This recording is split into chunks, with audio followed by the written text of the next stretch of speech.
Garran Winterspire. It began with the sky weeping petals of frost in the height of summer. In the court of misplaced seasons, where spring's blossoms were eternally preserved under glass, a deep and unnatural cold took root. The elders muttered of omens, but Garran Winterspire felt it was more than a shifted wind. It was a wrongness in the very soul of the world, a season that had lost its way and now shivered in a time not its own. Garran had always been a keeper of forgotten lore, not a man of action. But when the cold crept into his own chambers and he found his late father's most cherished rose, a bloom from a spring that never ended, shattered and blackened by the frost, his quiet study was over. His father had sworn an oath to protect the balance of the seasons. That oath was now his. The trail was not in books, but in the whispers of the land itself. A melted icicle that refroze as it fell, a patch of autumn leaves flourishing in the dead of this false winter. These paradoxes led Garran to the edge of the whispering woods, to a grove forgotten by all maps. There he found not ruins, but a hidden glen where time itself seemed to pool and eddy, a refuge for things lost and out of place.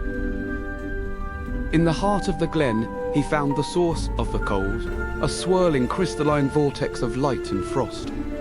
It did not attack, it observed. And when Garran stood his ground, a voice like cracking ice formed in his mind. "We are the last winter," it spoke. "We were summoned, then abandoned. We are alone, and in our loneliness, we spread." Garran pleaded with the entity, offered to find its summoner. But the winter's voice grew sharp, fractured by a pain too vast for reason. "Your words are warm lies. Your kind only knows how to use and discard. Our silence will be your answer." The air solidified around them. From the vortex, a wave of absolute cold began to pulse outward, a glacial tide that would consume the court and turn its eternal spring into a tomb of ice.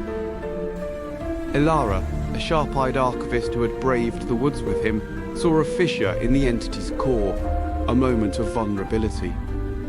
"For the oath, Garran," she said, and before he could stop her, she plunged her torch, a vessel of captured sunlight, into the heart of the frost. The light was extinguished in an instant, and so was she, but her sacrifice fractured the winter's defense, buying him one sliver of time. With Elara's loss echoing in the silence, Garran understood. This was not an invasion. It was a contagion of sorrow. The forgotten winter was a mirror to the court's own hidden melancholy, its fear of change.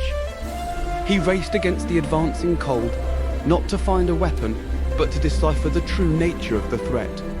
It was a heartbroken season, and it needed to be heard, not slain. The final wave of frost approached, ready to seal the world in stillness. Garran stood before the weeping vortex, his father's oath burning within him. He could use the last vestiges of the court's power to shatter this lonely winter into a million forgotten pieces. Or he could do the unthinkable, open his own spirit to its boundless grief, and offer it not a battle, but a home.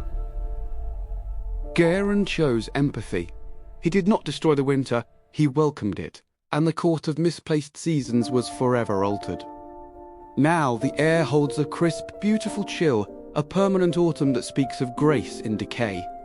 Garran Winterspire is its warden, and in the quiet moments one can hear the gentle, contented sigh of a winter that is finally, and forever, found.